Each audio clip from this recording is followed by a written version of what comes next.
and Lynn. I'm going to be doing an informative speech today on rodeo clowns. They were originally used for crowd entertainment. They started in the early 1900s, and around 1930s, bull riding became more of a popular event, and they started saving riders.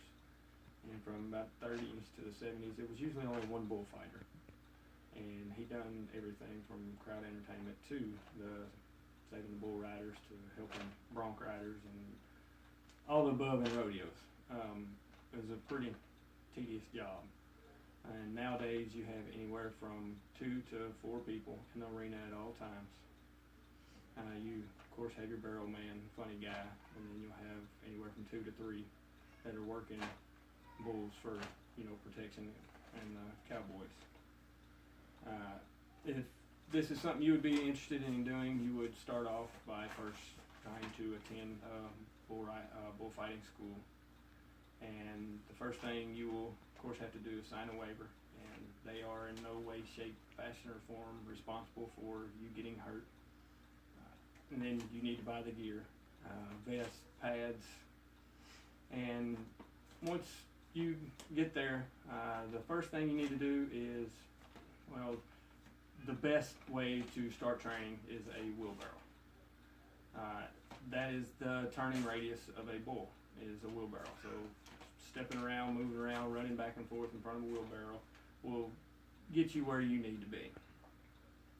And then once you master that, you can step in the arena, and the best things to start with is calves, baby bulls that have no horns, and if you do get kicked, it will hurt a little less.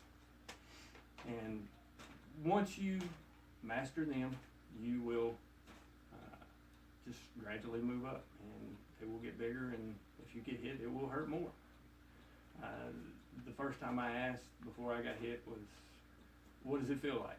And they said, well, give your best friend a baseball bat and let them hit you with it. And it's gonna hurt. That's all there is to it. You better have good insurance before you start. There are a lot of things that you have to learn with bullfighting, and trying to sum this up in 5 minutes is hard to do. You have to learn how to read bulls. You have to learn how to read the riders, how they work together, how they, basically it evolves on clockwise, counterclockwise, and you need to know how the rider wants to get off if everything goes right. Sometimes it does, and of course sometimes it doesn't. Let's go into a couple scenarios of what can happen. Typical, your bull rider comes off and you want to attract the bull away from the rider. And you have to put yourself in between the bull and the rider. You have to run through a gap. You have to just reach in there and hit the bull on the horn, or grab his horn, or grab his ear, and get his attention. Draw the attention to you.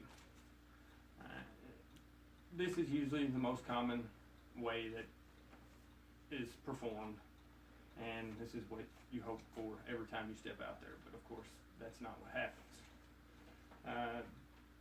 The bulls get smarter, the more they're bucked, and a lot of them learn, which way they can feel the rider, whichever way they come off, and that's what they want to do, is they're going to come back and turn back into the rider. And when they do this, there's no safe way.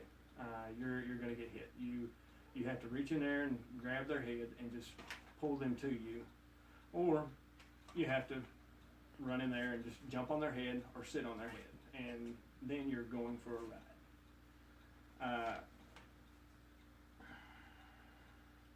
Another one is, of course, the hang-up, which everybody has seen on TV, and world's most dangerous sports, and where a rider's hand gets stuck in the rope.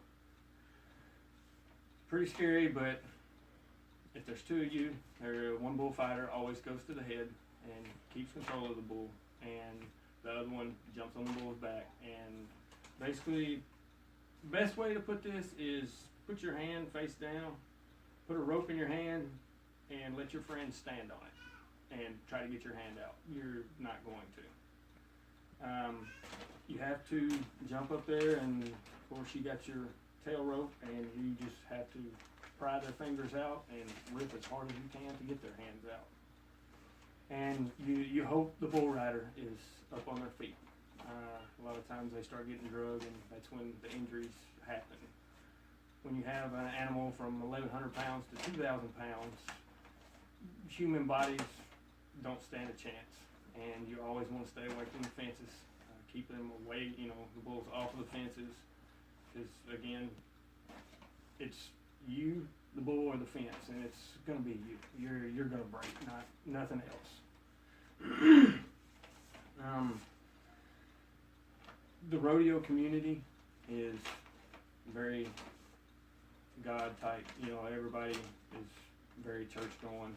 It's a very tight knit community with rodeo, which it's a big ongoing joke when you're a bullfighter of dancing with the devil. You have to have somebody on your side, and that when you step out there, you know you are taking a risk, and you're probably going to end up hurt.